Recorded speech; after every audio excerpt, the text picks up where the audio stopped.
বামফ্রন্টকে অগ্রাধিকার দিয়ে নির্বাচনী বোঝাপড়া করতে হবে ফ্রন্ট বৈঠকে সিপিআইএমকে জানালো শরিকরা। নতুন ৫ থেকে ৬টি দল ও ব্যক্তিবর্গ যোগাযোগ করেছে দ্বিধাগ্রস্তদের থেকে দূরে থাকার বার্তা শরিকদের জানালো সিপিআইএম।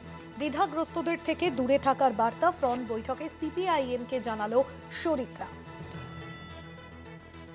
নতুন ৫ থেকে ৬টি দল ও ব্যক্তিবর্গ যোগাযোগ করেছে দ্বিধাগ্রস্তদের থেকে দূরে থাকার বার্তা।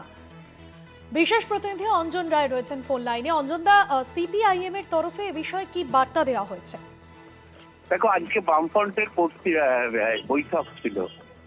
সেই বৈঠকে রাজ্যের ভোটের আগে যে ধরনের বিভিন্ন দলের সঙ্গে ইকুয়েশন কথা বলার চেষ্টা করছে সিপিএম, সেই বিষয়ে শরিক দলের পক্ষ থেকে কার্যত একটু আপত্তি জানানো হয়।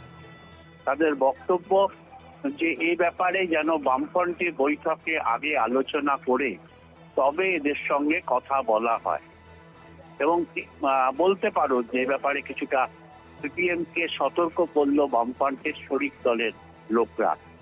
দ্বিতীয় যে বিষয়টা হয়েছে সেটা হচ্ছে যে কিরণময় নন্দ যে পার্টি সময় বামফ্রন্টে ছিল, বামফ্রন্ট যখন ৩৪ বছর শাসনে ছিল, কিরণময় নন্দ মন্ত্রীও ছিলেন, কিন্তু তিনি এই মুহূর্তে অখিলেশ যাদবের সমাজবাদী পার্টিতে আছেন।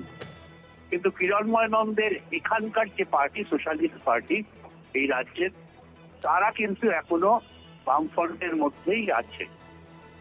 এবার বামফ্রন্টের বৈঠকে সিদ্ধান্ত হয়েছে যে তাদের সঙ্গে কোনরূপ যোগাযোগ রাখা যাবে না, কারণ তারা প্রতিবারই মমতা ব্যানার্জির অত্যন্ত ঘনিষ্ঠ, এবং কিরণময় নন্দের উদ্যোগে কার্যত মমতা ব্যানার্জির সঙ্গেই অখিলেশ যাদবদের যোগাযোগ রক্ষা হয়। এ ব্যাপারে সমস্ত শরিক দল ইনক্লুডিং সিপিএম একমত হয়েছে। আজ এই বলতেই পারো যে কিরণময় নন্দের পার্টিকে বামফ্রন্টের মধ্য থেকে বাদ দেওয়া হলো। এই দুটো মেজর সিদ্ধান্ত আজকের বামফ্রন্টের বৈঠকে হয়। একদমই, ধন্যবাদ জানাবো আপনাকে।